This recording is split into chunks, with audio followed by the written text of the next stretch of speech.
fire questions at them and so forth. Dr. Bostic had to go, unfortunately, because his time was very limited here. He wanted to be here during this time, but our window was so small because he was running from here to there. But this is something he and I have talked a lot about. He and I are both part of an organization called the PMENA, which is Psychology of Math Education in North America group. And I serve on the board for this group. It's an international organization looking at the psychology of math learning. And that organization is known for taking pot shots at presenters. So you get up at a conference and you present to 100 people in a room about your research and what you have found, and you can be guaranteed you're going to have like 10 people in that room that are just going to fire away at you. Did you do this? Did you ever think about this? Why are you claiming that? Well, and they'll just get you. I mean, they just come at you like cats. So it's a really interesting setting.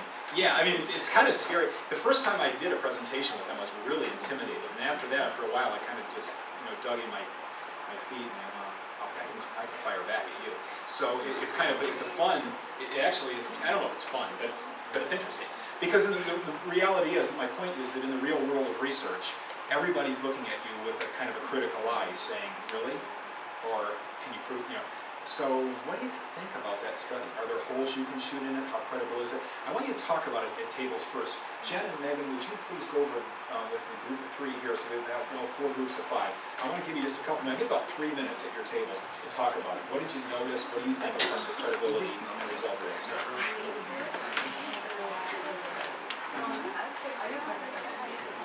So what?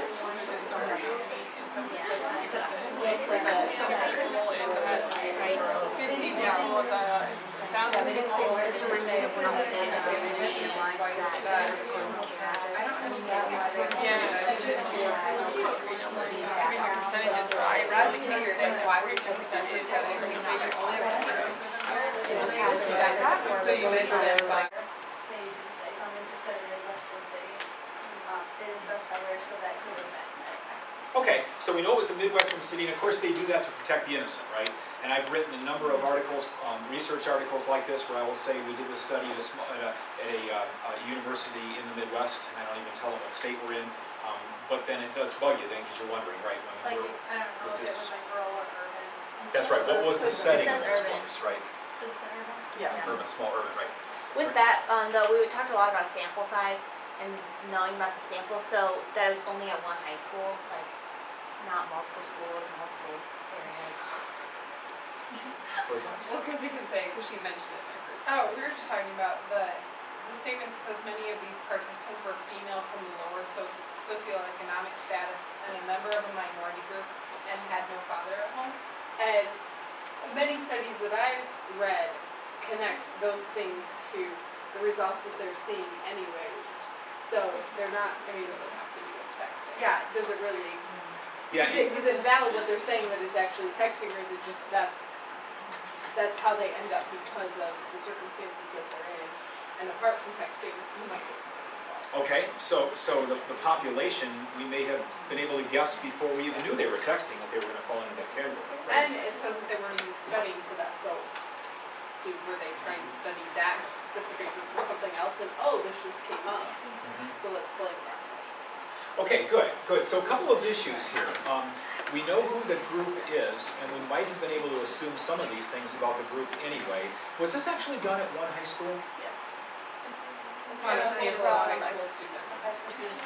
From a county, right? So it could have been multiple high schools, right? We don't know that. What we do know is it was all done in one county, in one state, in the Midwest, right?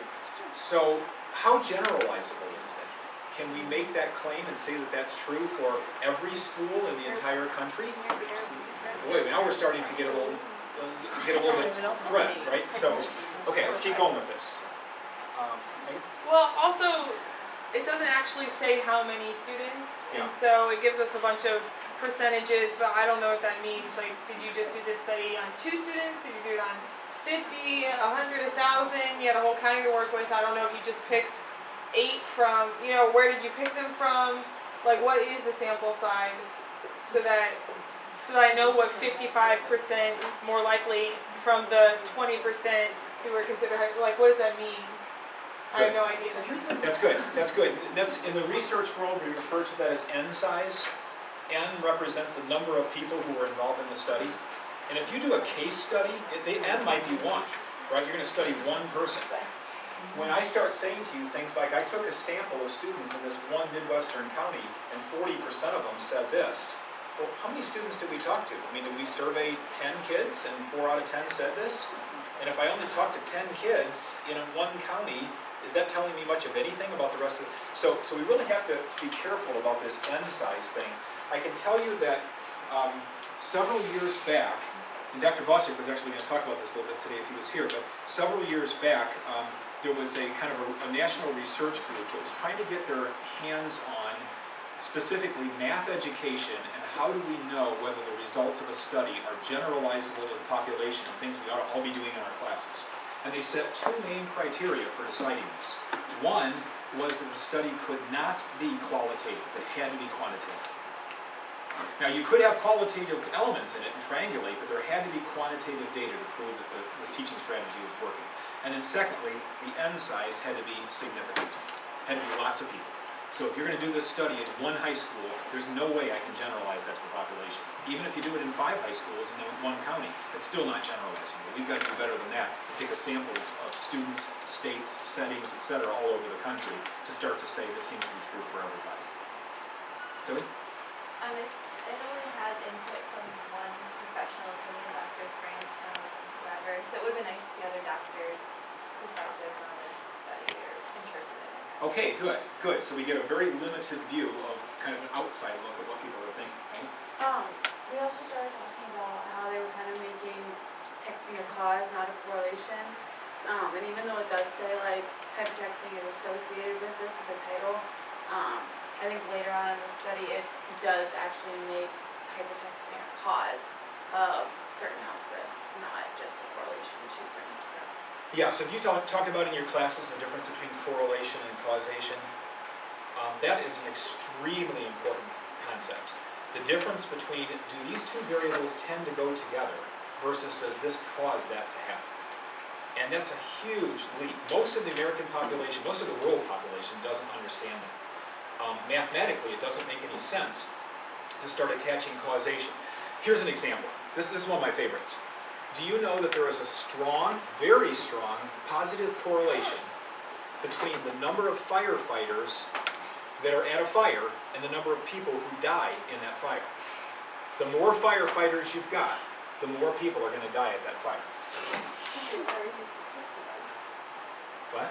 How many fires? More fires. Well, More firefighters you have, the bigger the fire would be, which in turn The more would diverse oh, it is. I didn't realize that, right? Because I was thinking the way to save lives is just send less firefighters on the job, right?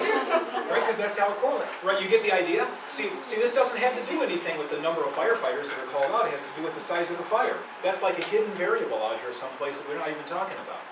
So it does make me wonder, and where this study, I think, has its biggest flaw is in paragraph 5. When Dr. Frank says, amazingly, he says, the startling results of this study suggest that when left unchecked, texting and other widely popular methods of staying connected can have dangerous effects, health effects on teenagers.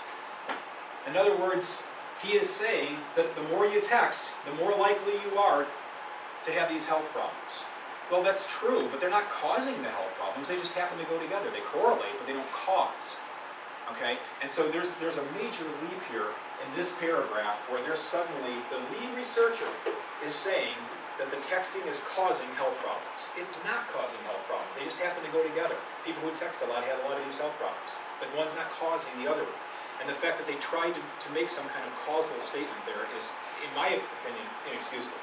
So think about this when you look at the research that you write, and more importantly, when you look at the research that you read, because as you continue to write your paper and you go back and revise your literature review and so forth, anytime you read a study, look at it critically and ask yourself, okay, it's telling me this, but what is it not telling me? What's missing here? Who was the sample? How many places did they actually talk to? How many people were involved? Geographically, why didn't they talk to more counties than one? Can I really generalize this to the population? Are they making a claim that one thing here is causing the other? You know, those are questions you should be asking, and you should be aware that other people will ask those questions about your research when they read it too. They're going to be asking those same questions. How did you gather the data? What kind of claims are you making? Are they reasonable claims? Okay. We specifically chose, because Dr. Bostic and I went back and forth and we looked at a number of different articles, we chose this one because we both shook our heads when we read it. Well, you've got to be kidding. It's just a great example of a bad study, very flawed, okay? Not that it's totally garbage, but there's just a lot of claims here that just don't make sense. And recognizing that when people read research, when we read research, we should be keeping an eye to that in terms of the credibility of the studies. So, I'm going to pass it over to that.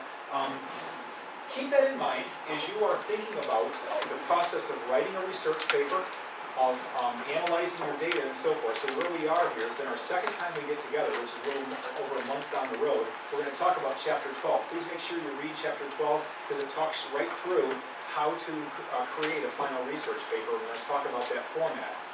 And then we'll be doing some sharing of that and putting final pieces together about how do you share an action research study in Chapter 13 in January.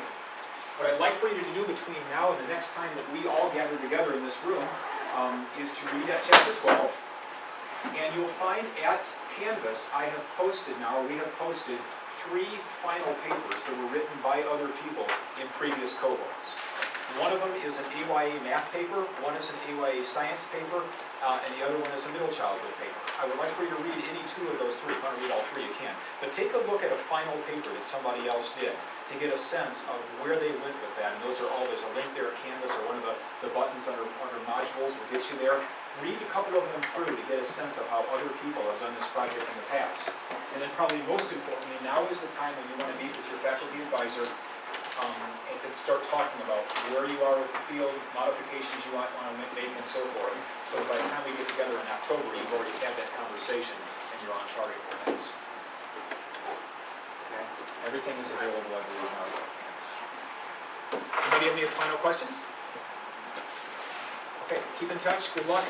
Good luck in the field these next couple of weeks too. Hang in there.